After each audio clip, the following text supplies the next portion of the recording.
To vector. तो हम crash course पढ़ रहे थे, आज हम स्टार्ट करेंगे चैप्टर 3 फिजिक्स का, करंट इलेक्ट्रिसिटी। इससे पहले हम 2 चैप्टर्स कंप्लीट कर चुके हैं, ठीक है। तो first let introduce my self Manisha Sharma, और जो भी चैनल पे नए हैं वो लाइक शेयर सब्सक्राइब ज़रूर करें। तो स्टार्ट करते हैं। सबसे पहले चैप्टर का नाम है करंट इलेक्ट्रिसिटी, ठीक है। तो करंट इलेक्ट्रिसिटी में हमारा सबसे पहला टॉपिक होगा इलेक्ट्रिक करंट। पहली बात तो ये हमें पता होना चाहिए कि करंट इलेक्ट्रिसिटी क्या होता है, ठीक है। तो अब हमने एक चीज़ पढ़ी थी, जो हमने लास्ट में पढ़ी थी, कि हमने चार्जेस को पढ़ा, ठीक है। क्यू चार्ज या फिर क्यूज पे चार्ज होता है, हमने चार्जेस को पढ़ा। जब यही चार्जेस क्या करने लगते हैं, चार्जेस मोशन में आ जाते हैं। जब क्या करते हैं, ये चार्जेस मोशन में आ जाते हैं, तब वो क्या करते हैं, तब जनरेट होती है इलेक्ट्रिसिटी। तो उसी को हम बोलते हैं करंट इलेक्ट्रिसिटी। क्लियर। तो हम कह सकते हैं the study of electric charges in motion. जब चार्जेस मोशन करना स्टार्ट करें, जैसे लाइक हमने कंडक्टर पढ़ा, ठीक है। जैसे कि एक कंडक्टर है, अभी इलेक्ट्रॉन्स इसके अंदर हैं। जब ये मोशन करेंगे, ठीक है, जब इसमें चार्ज एक टर्मिनल से दूसरी टर्मिनल में जाएगा, और जब ये मोशन करेंगे तो इसके अंदर जो परफॉर्म होगा वो क्या होगा, करंट इलेक्ट्रिसिटी। मीन्स टू से इलेक्ट्रिसिटी जो जनरेट होती है, जो किसकी वजह से होती है, चार्जेस की वजह से, उनके मोशन में आने की वजह से, उसी को हम कहते हैं करंट इलेक्ट्रिसिटी। क्लियर है इतनी बात, ठीक है। तो हमारा फर्स्ट टॉपिक है इसमें इलेक्ट्रिक करंट। इलेक्ट्रिक करंट क्या होता है, जब एक कंडक्टर है, लेट किया कि ये हमारे पास एक कंडक्टर है, क्लियर। तो जब इलेक्ट्रिक चार्ज फ्लो करेंगे इस कंडक्टर में, ठीक है, जब इलेक्ट्रिक चार्ज फ्लो करेंगे तो जनरेट होगा, उसको हम क्या कहेंगे, इलेक्ट्रिक करंट। जो करंट जनरेट होगा यहाँ से, उसे हम कहेंगे इलेक्ट्रिक करंट। क्लियर इतनी बात, ठीक है। तो मतलब कहने का ये है कि कोई भी, जैसे मानो हमारे पास कोई भी बॉडी है, और कोई भी हम कंडक्टर या फिर कोई भी चीज़, कोई भी बॉडी है हमारे पास, और अगर हम उसे चार्ज कर रहे हैं, ठीक है, चार्ज करने के बाद उसमें इलेक्ट्रॉन्स में क्या हो जाएगा, मूवमेंट स्टार्ट हो जाएगा एक पर्टिकुलर मोशन में, या फिर किसी भी एक पर्टिकुलर डायरेक्शन में, ठीक है। तो वो जो चार्जेस का मोशन है वो जनरेट करेगा क्या, इलेक्ट्रिक करंट, और इसी को हम क्या कहते हैं, करंट इलेक्ट्रिसिटी। क्लियर, आगे इतनी बात समझ में, ठीक है। अब मानो अगर चार्ज क्यू, अगर हमने क्यू चार्ज, डेल्टा क्यू कहें या फिर हम क्यू कहें, अगर हमने क्यू चार्ज पास कराया है, ठीक है, किसी टाइम टी में, अगर हमने क्यू चार्ज पास कराया है किसी टाइम टी में, तो करंट को हम डिनोट करते हैं आई से। तो करंट क्या हो जाएगा, करंट हो जाएगा सीधा सीधा क्यू ओवर टी, ठीक है। तो करंट क्या हो जाएगा, electric current Q over T, ठीक है। आगे इतनी बात समझ में, जहां पर आई क्या है हमारे पास, इलेक्ट्रिक करंट है, और क्यू है हमारे पास इलेक्ट्रिक चार्ज, और टी है हमारे पास टाइम। क्लियर इतनी बात, ठीक है। तो हमने क्या कहा कि जितने ज्यादा चार्जेस फ्लो होंगे उतना ही हमारा करंट होगा। ये क्या होता है, इसकी डायरेक्टली प्रोपोर्शन। जितने ज्यादा चार्जेस फ्लो होंगे कंडक्टर में या फिर किसी भी चीज में, बॉडी में, जितने ज्यादा चार्जेस फ्लो होंगे उतना ही ज्यादा क्या होगा, करंट होगा। क्लियर, ये इसके क्या होता है, डायरेक्टली प्रोपोर्शनल होता है। और ये इनवर्सली प्रोपोर्शन होता है किसके, इनवर्सली प्रोपोर्शन होता है ये टाइम के। क्लियर, तो करंट किसके, इनवर्सली प्रोपोर्शन होता है टाइम के, ठीक है। तो हम कह सकते हैं कि इलेक्ट्रिक करंट किसी भी कंडक्टर में, कोई भी किसी भी कंडक्टर में जो इलेक्ट्रिक करंट होता है वो क्या होता है, परपेंडिकुलर होता है to the flow of charges. Clear है इतनी बात, ठीक है। अगर हम यहाँ पर ये माने कि चार्ज हमने लिया 1 कूलम्ब, क्लियर, और टाइम लिया हमने 1 सेकेंड, तो हमारा करंट कितना हो जाएगा, करंट हो जाएगा हमारा 1 एम्पियर। तो या तो हम इसे सीधा सीधा कह सकते हैं कि charge per unit time is called electric current. Clear इतनी बात, ठीक है। तो हम कहेंगे if 1 coulomb of charge is passes through the conductor और एरिया इन 1 सेकेंड, देन जो करंट हमारे पास बनेगा, then the current will be formed is 1 ampere. Clear हो गया, ठीक है। और करंट की जो यूनिट होती है एम्पियर होती है, तो पता ही है। और अगर मिली एम्पियर आ जाएगा तो 10⁻³ हो जाएगा एम्पियर में कन्वर्ट करने के लिए, और अगर माइक्रो होगा 10⁻⁶ एम्पियर, ठीक है। आगे समझ में इलेक्ट्रिक करंट क्या होता है, इसका फॉर्मूला भी हमने पढ़ लिया, I is equals to Q over T, ठीक है। अब इसके बाद नेक्स्ट इलेक्ट्रोमोटिव फोर्स। अब इसके बाद इलेक्ट्रोमोटिव फोर्स हमें पढ़ना है कि इलेक्ट्रोमोटिव फोर्स क्या होती है। इसे हम एक शॉर्ट फॉर्म में बोलते हैं EMF। E stands for electro, M stands for motive, and F stands for force, ठीक है। हमने एक नॉर्मल सी चीज पढ़ी है कि ये होती है बैटरी। यहाँ कोई रेजिस्टेंस लगा हुआ है, हमारे पास ये क्या है, ये बैटरी है। यहाँ हम कह सकते हैं नॉर्मल स्मॉल या जो लार्ज टर्मिनल होता है, ये क्या है, बैटरी है। एक प्लस पॉजिटिव और एक होती है हम इसमें नेगेटिव। ठीक है। तो हमें इस पूरे सर्किट को नहीं देखना है, हमें सिर्फ इतने पोर्शन को देखना है, सिर्फ हमें क्या करना है, इन टर्मिनल्स को देखना है। ये हमारे पास दो टर्मिनल हैं, लेट किया कि एक हमारे पास प्लस टर्मिनल और एक हो गया नेगेटिव टर्मिनल। क्लियर इतनी बात? इसे हम मान लेते हैं ये ए है और ये बी है। क्लियर इतना? तो बैटरी क्या होती है? बैटरी तो वो होती है जो हम इसमें लगाते हैं पूरे सर्किट में, लेकिन जो ईएमएफ हम निकालते हैं, ईएमएफ क्या होता है? ईएमएफ सिर्फ इन दो टर्मिनल के बीच में लगने वाली जो वोल्टेज होती है उसी को हम बोलते हैं इलेक्ट्रोमोटिव फोर्स, ईएमएफ। ठीक है। तो हम ईएमएफ को क्या कह सकते हैं कि कोई भी सोर्स वर्क डन अगर करेगी, यहाँ से कोई भी सोर्स अगर वर्क डन करेगी यहाँ से यहाँ तक आने में चार्ज को, या फिर यहाँ से यहाँ तक चार्ज को आने में, तो उसे हम क्या कहते हैं? ईएमएफ कहते हैं। अब कैसे? अब जरा इसे समझते हैं। देखो, सबसे पहले हमने बनाया यहाँ पे टर्मिनल्स, ये हो गया मेरे पास ए और ये हो गया मेरे पास बी। ठीक है, ये पॉजिटिव टर्मिनल और ये हो गया मेरे पास नेगेटिव टर्मिनल। ठीक है, इतनी बात आ गई समझ में। अब क्या है कि यहाँ पे पॉजिटिव चार्ज की वजह से जो हमारे पास फोर्स लगेगी वो कौन सी? अब देखो, जो इनके बीच में फोर्स लग रही है, पॉजिटिव से नेगेटिव की तरफ जो हमारे पास फोर्स लगेगी वो होगी हमारे पास एफ ई, मीन्स टू से जो इलेक्ट्रिक फील्ड। ठीक है, क्या होगी? जो इलेक्ट्रिक फील्ड की वजह से जो फोर्स है वो लगेगी। ठीक है, यहाँ पर जो फोर्स लग रही है वो क्या लग रही है? Electric force. वो इस वजह से लग रही है बिकॉज यहाँ से क्या हो रहा है, चार्ज को हम इलेक्ट्रिक फील्ड में क्या लेके जा रहे हैं? पास करा रहे हैं। क्लियर हो गया इतनी बात? इसी में ही एक अपोजिंग फोर्स लगती है एफ, या हम एफ ए कह दो या फिर कुछ भी, एक इसमें अपोजिंग फोर्स लगेगी। क्लियर इतनी बात? तो हम ये कह सकते हैं कि वो एक ऐसी स्टेज जहां पर एफ ए हमारे पास एफ ई के इक्वल हो जाएगा। एक ऐसी स्टेज हमारे पास आएगी जब एफ ए एफ ई के इक्वल हो जाएगा, तो दैट मीन्स इनका जो, इससे हमें पता चलेगा कि टर्मिनल में जो हमारे पास पूरा हमारे पास जो सर्किट है उसमें कोई भी चार्ज फ्लो नहीं हो रहा है, वो एक ओपन सर्किट है। क्लियर हो गई इतनी बात? अब हम कह सकते हैं कि मानो वर्कडन है, वर्कडन क्या करेगा? वर्कडन होगा यहाँ से जो यहाँ आ रहा है इसको हम वर्कडन कहेंगे। क्लियर? जो इधर से इधर लेके आ रहा है, दैट मीन्स वर्कडन क्या हो जाएगा? एफ एन हो जाएगा मेरे पास एफ ए इंटू डी, और डी क्या है? जो इनके बीच की डिस्टेंस है। क्लियर? हमने माना कि इनके बीच की डिस्टेंस हो गई डी, तो एफ ए वर्कडन कितना होगा? फोर्स इंटू डिस्प्लेसमेंट, जो ये वाली फोर्स है, और जो इलेक्ट्रिक फोर्स है वो है हमारे पास एफ ई, और एफ ई को हम कह सकते हैं क्यू ई। क्लियर हो गई इतनी बात? इतनी बात। अब हमारे पास बात होती है कि ईएमएफ जो होता है, ईएमएफ होता है work done per unit charge. EMF क्या होता है? Work done per unit charge. ठीक है, तो EMF E is equals to work done per unit charge हो जाएगा W अपॉन क्यू। तो जो हमारा वर्क डन है वो हो जाएगा एफ ए इंटू डी, और क्यू हमारे पास चार्ज एज इट इज रहेगा। क्लियर हो गई इतनी बात? ठीक है, अब हम कह सकते हैं कि इलेक्ट्रोमोटिव फोर्स क्या होती है? इलेक्ट्रोमोटिव फोर्स ईएमएफ होती है work done by the source. अगर हम एक यूनिट पॉजिटिव चार्ज को एक टर्मिनल से दूसरे टर्मिनल में लेकर जा रहे हैं, या हम कह सकते हैं हायर पोटेंशियल पे लेके जा रहे हैं लोअर पोटेंशियल से, उसे हम कहते हैं क्या? ईएमएफ। क्लियर हो गई इतनी बात? अब हमारे पास एक जो फोर्स लगी है, एफ ए को अगर हम एफ ई के बराबर कर दें, अगर हम एफ ए को एफ ई के बराबर कर देंगे तो हमारे पास नॉर्मली बात है दोनों की वैल्यू क्यू ई के इक्वल आ जाएगी।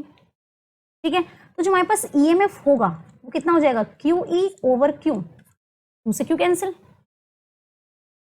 ठीक है, क्यू ई ओवर क्यू, हम इसे एक तरीके से ऐसे कर सकते हैं, या फिर अगर हम कहें कि जो हमारे पास पोटेंशियल का एक फॉर्मूला होता है V is equals to E D, sorry F into D. ठीक है, जो हमारा पोटेंशियल का फॉर्मूला होता है वो क्या होता है? V is equals to F into D. वो एफ इंटू डी कैसे होता है अब देखते हैं। एफ होता है हमारे पास क्यू ई। क्लियर हो गया इतनी बात? ठीक है, तो इसमें क्या होगी? E इंटू डी हो जाएगी, तो E की जगह हम क्या रख देंगे? F upon Q. तो V की वैल्यू हमने इतनी पुट करी, वैसे इतना कुछ इंपॉर्टेंट इसमें आता नहीं है, तो हम सीधा सीधा कह सकते हैं कि F इंटू डी की जो वैल्यू आएगी वो हमारी क्या आ जाएगी? F इंटू डी की जगह हम क्या रख सकते हैं? V into Q. क्लियर? ठीक है, तो E की जगह हम क्या रखेंगे अब? E is equals to V Q over Q, means to say V Q over Q. तो क्यू किससे? क्यू से क्यू कैंसिल, तो E की वैल्यू हमारे पास आ गई V। तो EMF जो है हमारा वो हमारा पोटेंशियल के इक्वल हो जाता है। कब? उस केस में अगर ये दोनों फोर्स क्या हो जाएं? इक्वल हो जाएं। और इससे हमें क्या पता चलता है कि हमारा जो सर्किट है वो क्या है? ओपन सर्किट है। ठीक है। अगर हमारा ईएमएफ मैक्सिमम पोटेंशियल के या फिर पोटेंशियल के ही इक्वल आ जाता है, ठीक है, तो हमें इससे पता चलता है कि क्या ये ओपन सर्किट है। क्लियर हो गई इतनी बात? ठीक है, अब आपको डिफरेंस समझ में आया कि ईएमएफ क्या होता है। ईएमएफ वो फोर्स होती है जो कि टर्मिनल्स के बीच में लगती है। ठीक है, आपके लिए जो इतना सारा ये जो सॉल्व किया गया वो सिर्फ ये बताने के लिए किया गया कि हमारा जो ईएमएफ है, अगर दोनों फोर्स मीन्स टू से अगर दोनों फोर्स जो अंदर उसके टर्मिनल्स के अंदर एक इलेक्ट्रिक फील्ड वाली लग रही है फोर्स, एक इसकी अपोजिंग फोर्स, अगर वो दोनों इक्वल हो जाएं, तो वो सिर्फ एक ही केस में हो सकती हैं। अगर क्या हो जाए केस में, एक ही केस में होंगी जब उनका क्या होगा, ईएमएफ पोटेंशियल के इक्वल होगा, पर जब होगी ओपन सर्किट के केस में। क्लियर है हुई इतनी बात? अग्रीड? ठीक है, आगे समझ में। अब हम नेक्स्ट बढ़ते हैं, डिफरेंस बिटवीन ईएमएफ। अब बहुत से बोलेंगे कि मोस्टली बच्चों को इनका डिफरेंस समझ नहीं आता है। ईएमएफ और पोटेंशियल डिफरेंस में क्या डिफरेंस है? ठीक है, जो हमारे पास पोटेंशियल होता है V और ईएमएफ में क्या डिफरेंस है? सबसे पहले हम इसका डिफरेंस देखेंगे। तो हम एक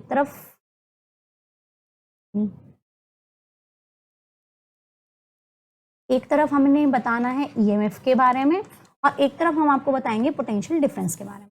ठीक है, इन दोनों के जो भी डिफरेंसेस हैं हम उन्हें एक एक करके बिल्कुल पॉइंट वाइज लिखेंगे। सबसे पहली बात हमने जो अभी पढ़ा कि ईएमएफ क्या होता है। ईएमएफ सबसे पहली बात तो ये है कि ये लगता है बिटवीन द टर्मिनल्स। ये कहाँ लगता है? Between the terminals. ठीक है, लेकिन जो हमारे पास पोटेंशियल डिफरेंस है वो कहाँ लगता है? वो हमारे पास पूरे किसी दो पॉइंट्स की जो क्लोज्ड सरफेस होती है, किसी क्लोज्ड सरफेस में लगता है। ठीक है, जैसे मानो अगर हमारे पास ये टर्मिनल है, आउटर सर्किट भी हम कह सकते हैं, आउटर सर्किट में जो लगता है वो होता है हमारे पास पोटेंशियल डिफरेंस। क्लियर? अब उसके बाद ईएमएफ हमें पता चल गया टर्मिनल्स के बीच में। ईएमएफ में एक चीज होती है कि हमें अमाउंट ऑफ वर्क डन निकालना होता है, कि amount of work done in taking a unit charge, कि कितना उसने एक राउंड कंप्लीट करने में कितना वर्क किया। ठीक है, ये कितना हो जाएगा? Amount of work in taking unit of charge. ठीक है, क्लियर हो इतनी बात? अब उसके बाद हम इसमें बात करते हैं, लेकिन पोटेंशियल डिफरेंस क्या करता है? पोटेंशियल डिफरेंस भी वही होता है कि इसमें सिर्फ सर्किट में हमें एक पॉइंट से दूसरे पॉइंट तक लेके जाना होता है। क्लियर हो गया इतना? अब हम आते हैं थर्ड पॉइंट पे। थर्ड पॉइंट हमारा ये कहता है, नॉर्मल सी बात है, कि ये जो इक्वल होता है किसका? सम ऑफ जितने भी पोटेंशियल डिफरेंसेस लग रहे हैं पूरे, ये किसके इक्वल होता है? सम ऑफ पोटेंशियल डिफरेंसेस, जितने भी हम पूरे अक्रॉस द सर्किट जितने भी पोटेंशियल डिफरेंस लगा रहे हैं उसका सम होता है क्या? ईएमएफ हमारे पास। और अगर ऐसे ही अलग अलग कंपोनेंट का अलग अलग पोटेंशियल होता है, वो होता है अलग। जैसे हमारे पास ये रेजिस्टेंस लगा है तो इसका पोटेंशियल यहाँ पे अलग होगा, ये रेजिस्टेंस लगा हुआ है इसका पोटेंशियल अलग होगा। ठीक है, लेकिन अगर हम इसी को पूरे एक सर्किट बना दें तो ईएमएफ क्या होगा? इन सब के पोटेंशियल को मिलाकर जो यहाँ पर चलेगा उसी को हम ईएमएफ कहते हैं, जो यहाँ पे जनरेट होगा उसी को हम ईएमएफ कहेंगे। क्लियर? ये हमारे पास exist when circuit is not closed. अगर हमारे पास सर्किट बंद नहीं है, मानो सर्किट हमने ओपन रखा है, ये तब भी एग्जिस्ट करता है। ठीक है, और मतलब तब एग्जिस्ट नहीं करेगा, सॉरी। लेकिन अगर सर्किट क्लोज्ड है हमारे पास, अगर सर्किट क्लोज्ड है, अगर हमने सर्किट बंद कर दिया तो इसका पोटेंशियल डिफरेंस का कोई मतलब नहीं है इसमें। तब भी क्या होता है कि एग्जिस्ट जब सर्किट क्लोज्ड होगा, मतलब जब हमने यहाँ क्या किया, ये ओपन सर्किट मीन्स टू से की, यहाँ पे की लगाई हुई है, जब सर्किट क्लोज किया पोटेंशियल सिर्फ तभी चलेगा, तभी तो उसमें करंट मूव करना स्टार्ट करेगा। लेकिन अगर पोटेंशियल हमने इसे सर्किट को ओपन रखा है वो तभी भी है। ठीक है, तो इनके बीच का डिफरेंस हुआ ईएमएफ और पोटेंशियल डिफरेंस का। नॉर्मल सी बात है कि ये टर्मिनल्स के बीच में लगता है, ये पूरे circuit all over the circuit पे लगता है, मींस टू से क्लोज्ड सरफेस पे। इसमें अमाउंट ऑफ वर्क डन जो होता है वो एक चार्ज को होता है कि वो कितना चार्ज लेके जा रहा है एक राउंड को कंप्लीट करने में। क्लियर? और इसमें जो होता है वो एक पॉइंट से दूसरे पॉइंट में कितना चार्ज गया है उसे चार्ज फ्लो को देखता है। ठीक है, आगे बात समझ में। ये एक्चुअल में क्या होता है कि अगर हम पोटेंशियल डिफरेंस से देखें तो पोटेंशियल डिफरेंस से ज्यादा होता है। ठीक है, और ये हमेशा ही ईएमएफ से कम होगा, मीन्स टू से वोल्टेज जो होती है वो हमेशा क्या होती है? ईएमएफ से कम होती है। क्लियर हो गई इतनी बात? ठीक है, अब उसके बाद नेक्स्ट टॉपिक है हमारा ओम्स लॉ। ओम्स लॉ क्या कहता है? अब देखो, जैसे कि हमने बहुत सारे आपने 10th क्लास में पढ़ा होगा कि ओम्स लॉ क्या होता है। अगर हम ये कहें कि करंट, किसी कंडक्टर में करंट फ्लो कर रहा है, ये मेरे पास कोई कंडक्टर है, ये मेरे पास क्या है? कोई भी कंडक्टर है,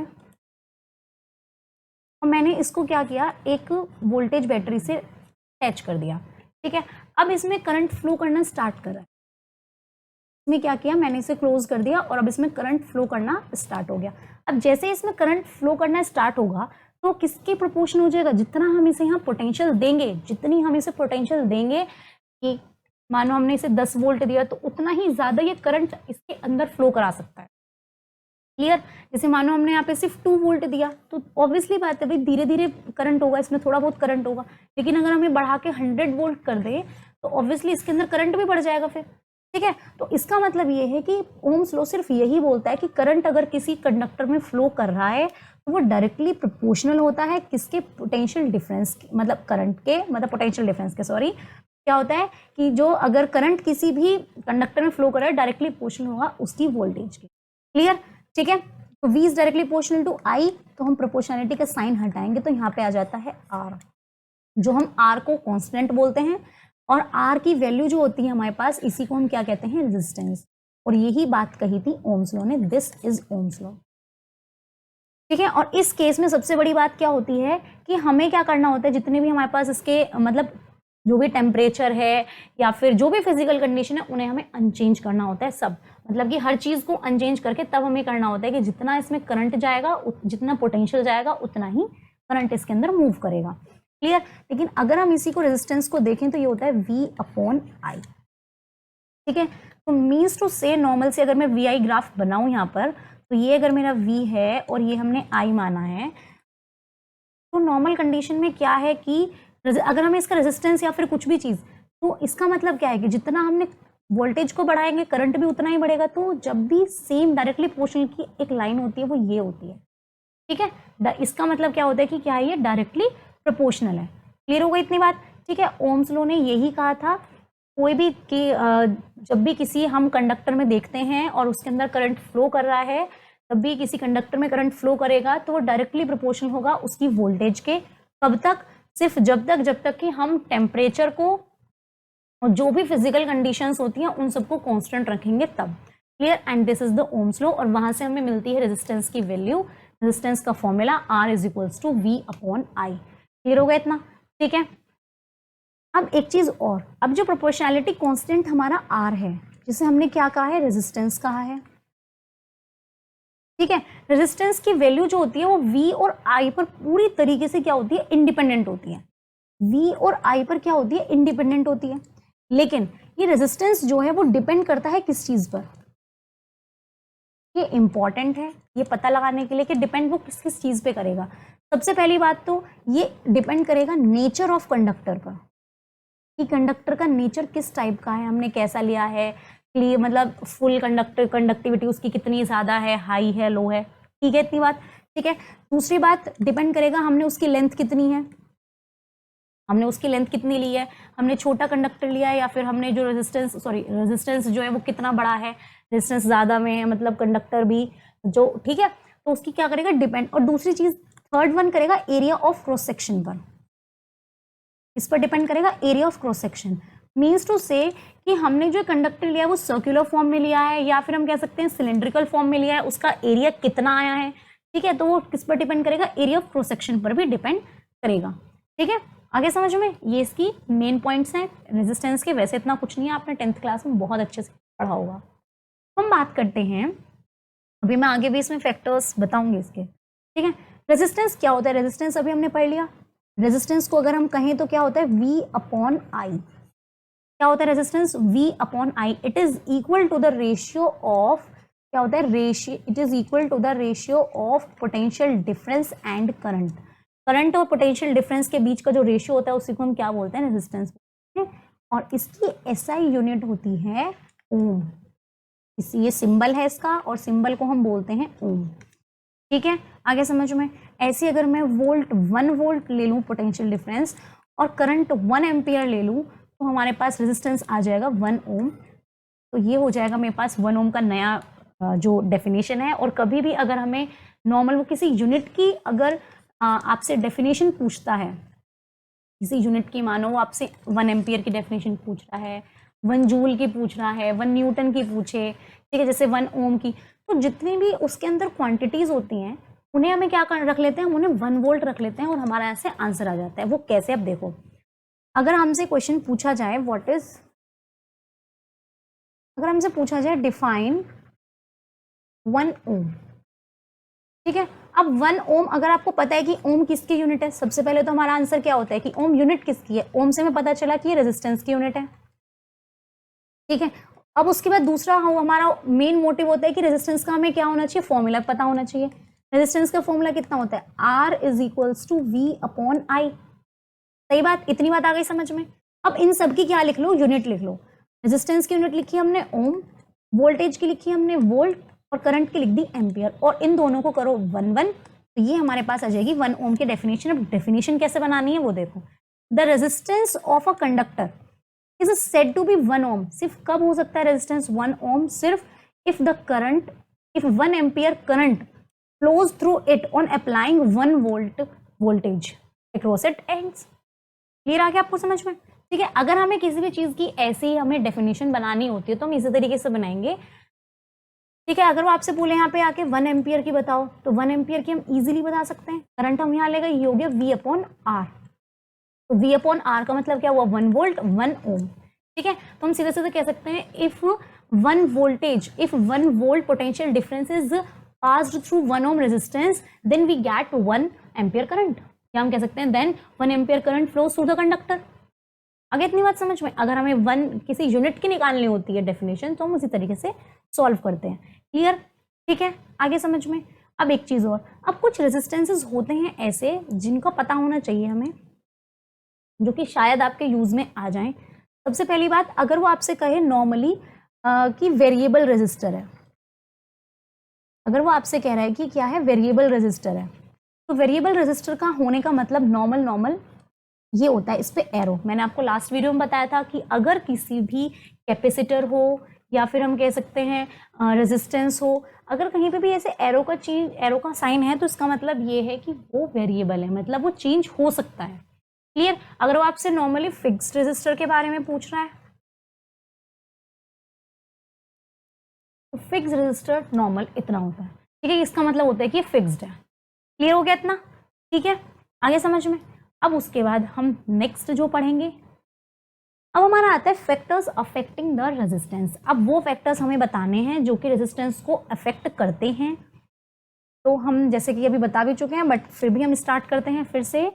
तो फैक्टर्स क्या होते हैं, सबसे पहली बात तो हमें टेम्परेचर को कांस्टेंट रखना होता है। जितनी भी फिजिकल क्वांटिटीज हैं उन सबको हमें क्या रखना है, कांस्टेंट रखना है, ठीक है। तो सबसे पहला फैक्टर है इसका लेंथ। सबसे पहला फैक्टर क्या है, लेंथ, कि resistance is directly proportional to length. Resistance of a conductor is directly proportional to length. Clear हो गई इतनी बात, ठीक है। अब दूसरी बात, दूसरी मैंने आपसे बताया था एरिया ऑफ क्रॉस सेक्शन पर ये डिपेंड करता है।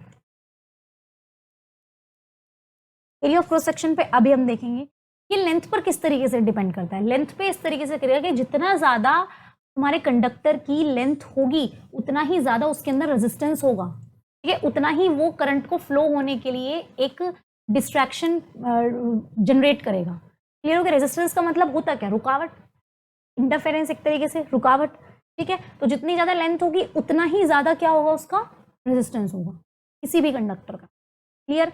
अब आती बात एरिया ऑफ क्रॉस सेक्शन की। एरिया ऑफ क्रॉस सेक्शन कहता है कि मैं होता हूं inversely proportional to the resistance. Clear. Inversely proportional, जितना ज्यादा एरिया होगा, मानो ये मेरे पास सिलेंडर शेप में है और ये मेरे पास हम कुछ कह सकते हैं कि इसको मतलब क्यूब में है, ठीक है, ये मेरे पास क्यूब में है और ये मेरे पास सिलेंडर शेप में। तो अगर इसका एरिया हमारे पास ज्यादा आता है, इसका एरिया ज्यादा आएगा, तो मतलब इसका रेजिस्टेंस, इसमें रेजिस्टेंस कम होगा, ठीक है। अगर इसका एरिया ज्यादा आएगा, दैट मीन इसका रेजिस्टेंस कम होगा। तो मीन्स टू से क्या होगा कि resistance is inversely proportional to the area of cross section. Third बात करती है नेचर की, nature of the material. Nature of the material से क्या मतलब है, जैसे कि हमने कौन सी वायर यूज की है। नॉर्मल सी बात है कि अगर मैं बात करूं आपसे नाइक्रोम वायर की और बात करते हैं कॉपर वायर की, तो इन दोनों में से अगर देखा जाए, तो अगर हम इक्वल लेंथ की भी वायर लेते हैं, चलो इक्वल लेंथ ले रहे हैं हम, equal area of cross section ले रहे हैं, नाइक्रोम की वायर ज्यादा मीन्स टू से ज्यादा यूजफुल होती है as compare to copper wire, ठीक है। तो ये होता है नेचर का मतलब उसका होता है कि हम किस टाइप की वायर यूज कर रहे हैं। चलो हमने मान लिया कि रेजिस्टेंस, नॉर्मल सी बात है कि कॉपर का भी हमने कितना लिया, इक्वल लेंथ ली 5 मीटर, दोनों का हमने एरिया भी मतलब सेम लिया कि मानो जैसे 25 ले लिया, ठीक है। लेकिन फिर भी अगर हम देखें तो निकल जो नाइक्रोम वायर होती है, सॉरी जो नाइक्रोम वायर होती है वो 60 टाइम्स बेटर होती है किससे, कॉपर वायर से, ठीक है। आगे समझ में। अब उसके बाद हम बात करते हैं, अगर हम इन दोनों इक्वेशंस को क्या कर दें, कंबाइन कर दें, हमारे पास दो इक्वेशन आई है, R is directly proportional to L and R is inversely proportional to A। अगर हम इन दोनों को कंबाइन करेंगे तो मेरे पास आ जाएगा R is directly proportional to L upon A। Clear इतना? हम इसे इस तरीके से कंबाइन करके लिख सकते हैं। बात एक ही है, ये भी तो ये बता रहा है कि इसके डायरेक्टली और इसके इनवर्सली। तो हम ये प्रोपोर्शनलिटी का साइन हटाएंगे तो इसे बोलते हैं रो L अपॉन A। तो ये जो हमने प्रोपोर्शनलिटी कांस्टेंट का साइन लगाया है इसे हम बोलते हैं क्या, प्रोपोर्शनैलिटी कांस्टेंट, ठीक है। और जब हम इसका साइन ये हटाते हैं तो इस साइन को तो क्या हो जाएगा, इसे बोलते हैं हम रो RHO, और ये हमें किससे डिनोट करता है, ये होता है, इसे कहते हैं रेजिस्टिविटी। रेजिस्टिविटी क्लियर हो गई इतनी बात, ठीक है। ये क्या होता है, रेजिस्टिविटी कह सकते हैं, या फिर हम इसे कह सकते हैं स्पेसिफिक रेजिस्टेंस। ये इसके दो नाम होते हैं, इसे कहते हैं स्पेसिफिक रेजिस्टेंस। तो अगर आपको ये फॉर्मूला पता है तो आप इसमें तीनों चीजें बता सकते हो, नेचर ऑफ मटेरियल भी, लेंथ भी, और एरिया ऑफ क्रॉस सेक्शन भी। क्लियर हो गई इतनी बात, ठीक है। आई होप हो ही गई होगी। अब हम बात करते हैं रेजिस्टिविटी। अगर हम एक चीज लें यहाँ पे कि अगर हम लेंथ को 1 मीटर मान लें और एरिया ऑफ क्रॉस सेक्शन को भी 1 मीटर स्क्वायर मान लें, अगर हम ऐसा करते हैं और इसमें वैल्यू पुट करते हैं तो रेजिस्टेंस हमारा किसके, रेजिस्टिविटी के इक्वल आ जाएगा। क्लियर? तो रेजिस्टिविटी, यहाँ हम अगर इसकी डेफिनेशन देना चाहें, रेजिस्टिविटी यहाँ हम कह सकते हैं स्पेसिफिक रेजिस्टेंस इज डिफाइंड, हम कैसे पता लगा सकते हैं, is defined as a resistance of the conductor, means to से इसकी इक्वल आ जाएगी, ठीक है। Is defined as a resistance of a conductor. हम ये कह सकते हैं कि which has unit length and 1 metre square, या हम कह सकते हैं unit area of cross section. Clear हो गया इतनी बात, unit area of cross section. तो इसके बाद हमें इससे पता चलेगा कि रेजिस्टेंस हमारा रेजिस्टिविटी के इक्वल है। क्लियर? अब इस रेजिस्टिविटी की यूनिट क्या होती है, अगर मैं इस रो के हिसाब से निकालूं तो पहले हमारे पास जो फॉर्मूला था वो था R is equals to rho L upon A। मैं जिसकी हमें यूनिट निकालनी है सबसे पहले मेरे पास उसका फॉर्मूला होना चाहिए। तो R को, मैं रो को यहीं पे रहने देती हूँ, तो ये हो जाएगा R into A upon L। Clear? सबकी यूनिट लिख लो। R की होती है ओम, A की होती है मीटर स्क्वायर, L की होती है मीटर, मीटर से मीटर कैंसिल, मेरे पास आ गया ओम मीटर, दैट इज ये होते हैं मेरे पास रेजिस्टिविटी की, ठीक है। तो यूनिट ऑफ रेजिस्टिविटी कितना हो गया, ओम मीटर। क्लियर है इतनी बात, ठीक है। रेजिस्टिविटी का कोई भी फॉर्मूला हम इसके अकॉर्डिंग निकाल सकते हैं। रेजिस्टिविटी कुछ नहीं होती है, स्पेसिफिक रेजिस्टेंस होता है, या हम कह सकते हैं कि एक कांस्टेंट है, ठीक है। अब next, current density, conductance and conductivity. छोटा सा टॉपिक है, ये भी इतना कुछ टिपिकल नहीं है कि करंट डेंसिटी क्या होती है। करंट डेंसिटी ये होती है कि मानो मेरे पास ये कंडक्टर है, ठीक है, तो करंट डेंसिटी अगर हम इसके अंदर कहीं पे भी निकालें, ठीक है, अगर हम किसी पॉइंट पे करंट डेंसिटी निकाल रहे हैं तो ये है कि अमाउंट ऑफ चार्ज 1 सेकंड में कितना फ्लो हो रहा है, अमाउंट ऑफ चार्ज 1 सेकंड में कितना फ्लो हो रहा है, हम कह सकते हैं amount of charge flowing per second to a unit area. तो उससे हमें पता चलेगा किसकी, करंट डेंसिटी के बारे में। और करंट डेंसिटी को हम डिनोट करते हैं J से। करंट डेंसिटी को हम किससे डिनोट करते हैं, J से। और है इसका फॉर्मूला, और जो हमने इसके बारे में बताया वो क्या है, amount of charge flowing in per second, मतलब flowing per second inside a conductor, अंदर कितना चार्ज 1 सेकेंड में फ्लो कर रहा है उसे हम कहेंगे करंट डेंसिटी, जिसे हम डिनोट करते हैं J से। तो J हमारे पास क्या कहता है, amount of charge flowing per second, सबसे पहली बात। और दूसरी बात हमारे पास यहाँ पर हुआ कितना, area of cross section A। अब जितना इसके अंदर चार्ज फ्लो करेगा वो पूरा पूरा डिपेंड करेगा इसके एरिया पर भी, ठीक है। तो चार्ज पर सेकेंड और जो रेशियो ऑफ चार्ज पर सेकेंड हो गया, और एरिया ऑफ क्रॉस सेक्शन कितना हो गया, वो होता है हमारा करंट डेंसिटी J, जिसकी वजह से हम Q अपॉन T को, मैंने अभी आपको फॉर्मूला बताया है कि Q अपॉन T होता है मेरे पास I, मैं सीधा सीधा लिख सकती हूँ J is equals to I upon A, where J is current density, I is current and A is area. Clear हो गई इतनी बात? ठीक है, तो मैंने फर्स्ट टॉपिक करंट डेंसिटी आपको बता दिया। अब मेरे पास नेक्स्ट आता है कंडक्टेंस। तो नेक्स्ट हमारे पास क्या है? कंडक्टेंस। अब जैसे कि हमने आपको बताया रेजिस्टेंस, ठीक है, सेम ऐसे हम क्या बताएंगे? कंडक्टेंस। कंडक्टेंस जो होता है वो होता है क्या? फॉर्मूला ही है इसका, conductance is equal to 1 upon resistance. अगर हम रेसिप्रोकल कर दें रेजिस्टेंस का तो वो होता है कंडक्टेंस। तो हम इसे डिफाइन कर सकते हैं, conductance is defined as the reciprocal of resistance. Clear?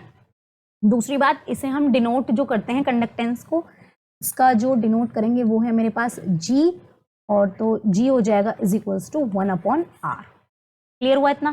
ठीक है, तो जैसे कि इसकी यूनिट R की कितनी थी? ओम, तो हम कह सकते हैं कि G की यूनिट कितनी हो जाएगी? Ohm inverse. क्लियर हुई इतनी बात? ठीक है, और लास्ट, इसमें जो लास्ट टॉपिक था वो था हमारे पास कंडक्टिविटी। ऐसे जैसे हमने कंडक्टेंस को समझा, ऐसे हम कैसे समझेंगे कंडक्टिविटी को। कंडक्टिविटी किसका वो रेसिप्रोकल होती है? वो होती है रेजिस्टिविटी का। कंडक्टिविटी किसका रेसिप्रोकल होती है? रेजिस्टिविटी का। तो हम कह सकते हैं कंडक्टिविटी को हम जो डिनोट करते हैं वो होता है सिग्मा। तो sigma is equals to 1 upon rho. Rho की यूनिट क्या थी? Ohm metre. हम कह सकते हैं कि सिग्मा की यूनिट क्या जो कितनी हो जाएगी? Ohm inverse metre inverse. ठीक है, और एक चीज, जो ये ओम इनवर्स होता है इसको हम एक नाम देते हैं मोह। ओम होता है OHM, ओम का ही उल्टा होता है मोह, और वो कितना, और ओम का उल्टा मतलब रेजिस्टेंस का उल्टा मतलब कंडक्टेंस। तो उसकी यूनिट यहाँ से जो भी आप चाहें उसे वो याद कर सकते हैं, डजंट मैटर कि आप क्या याद कर रहे हैं, बात ये है कि आपको पता होना चाहिए इसके बारे में। क्लियर इतनी बात? अब हमारे पास नेक्स्ट टॉपिक जो फ्रेश आता है, ये सारा आपका बिल्कुल रिड्यूस सिलेबस के अकॉर्डिंग है।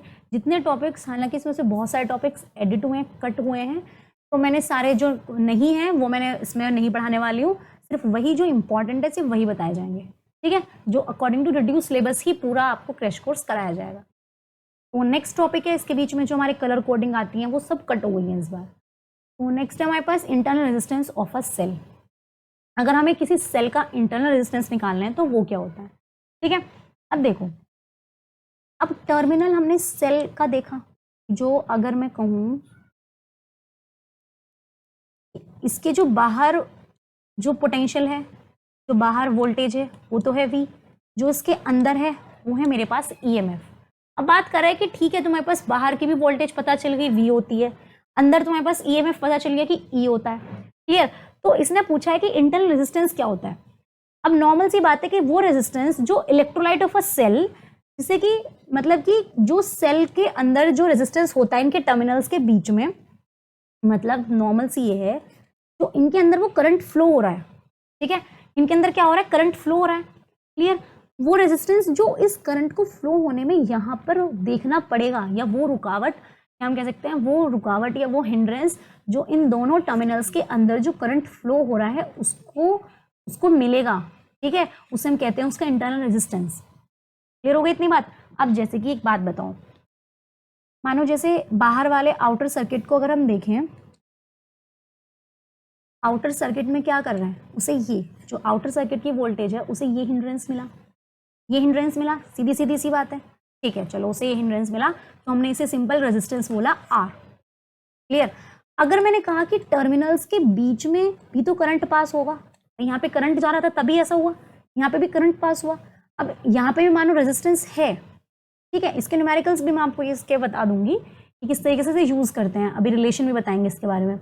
इनके बीच में मतलब करंट पास हो रहा है, कोई फोर्स लग रही है, EMF लग रहा है, उसको भी तो हो सकता है आने में कुछ दिक्कत हो, रुकावट हो जाए, तो वो जो रेजिस्टेंस इनके इलेक्ट्रोड्स के बीच में लगता है उसको हम क्या बोलते हैं? Internal resistance of a cell. Clear हुआ? और ये डिपेंड किस किस चीज पे करता है, तो पहले इसकी एक बार डेफिनेशन लिख लेते हैं। द रेजिस्टेंस विच इज, जो कि क्या करा जाए, वो रेजिस्टेंस विच इज जनरेट, या हम कह सकते हैं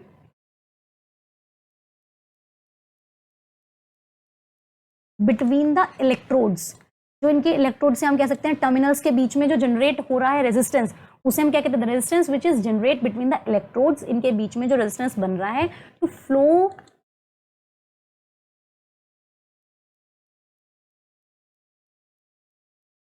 तो फ्लो द करंट, करंट मतलब मैं कहने का मतलब ये है कि जो करंट इसमें से फ्लो हो रहा है तो उनके बीच में जो इलेक्ट्रोड्स में से जो करंट जा रहा है, हम कह सकते हैं उन्हें जो रेजिस्टेंस या जो रुकावट उन्हें देखनी पड़ रही है वो क्या होता है, उसी को हम क्या कहते हैं, इंटरनल रेजिस्टेंस कहते हैं। क्लियर हो गई इतनी बात। ये डिपेंड करता है किस किस चीज पर, नेचर पर, बिल्कुल नॉर्मल सी बात है, नेचर पर डिपेंड करेगा, इलेक्ट्रोलाइट का किस टाइप का नेचर है। और सबसे बड़ी बात है इलेक्ट्रोलाइट या सेल में होता है, किसमें होता है, इलेक्ट्रोलाइट या फिर सेल। ठीक है, इन दोनों में वो जरूर हो, मतलब इन दोनों, इनका होना जरूरी है, इलेक्ट्रोलाइट या फिर सेल, नेचर पर डिपेंड करेगा।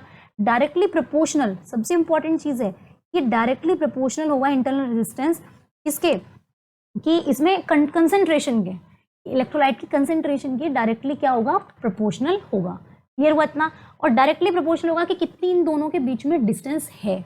अगर मानो इन इलेक्ट्रोड्स के बीच में हमने क्या कर दिया, डिस्टेंस ज्यादा दे दी, ठीक है, तो क्या होगा, ऑब्वियसली बात है भाई, इंटरनल रेजिस्टेंस तो बढ़ेगा। क्लियर, ठीक है, और इनके डिस्टेंस पर डिपेंड करेगा।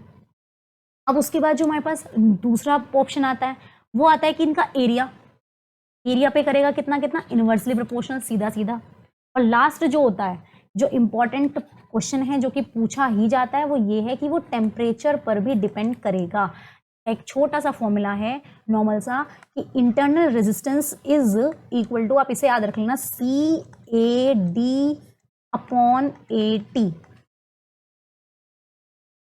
ठीक है, तो हम यहाँ कह सकते हैं सीधा सीधा कि किस पर डिपेंड कर रहा है वो, कंसेंट्रेशन। क्लियर हुई बात, कंसेंट्रेशन पर डिपेंड, सॉरी CN,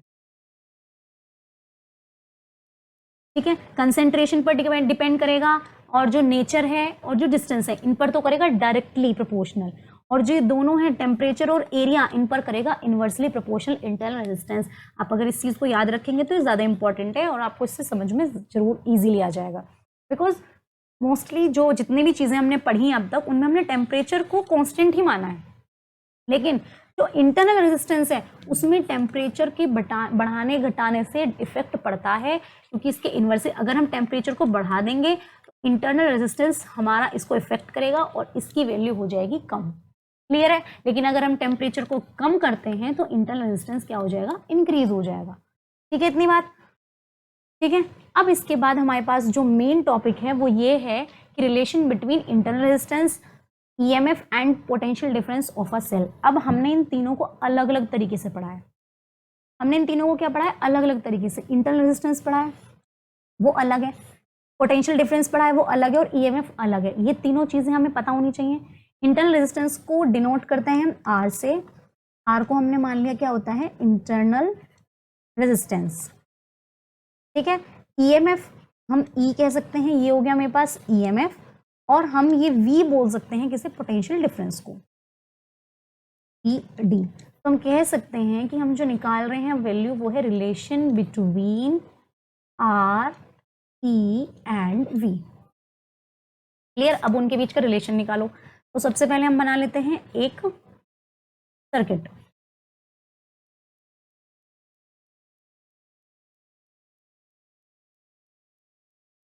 ठीक है, अब मैंने आपसे बोला कि नॉर्मल सी एक बात है कि ये पॉजिटिव हो गया और मेरे पास ये नेगेटिव साइन हो गया।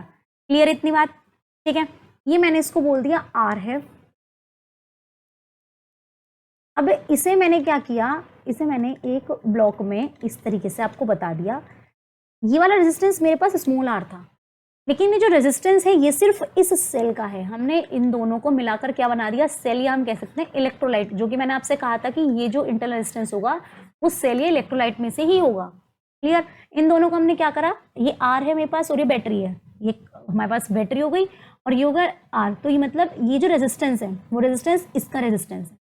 ठीक है, ये रेजिस्टेंस किसका है, इसका है। क्लियर हो गई इतनी बात।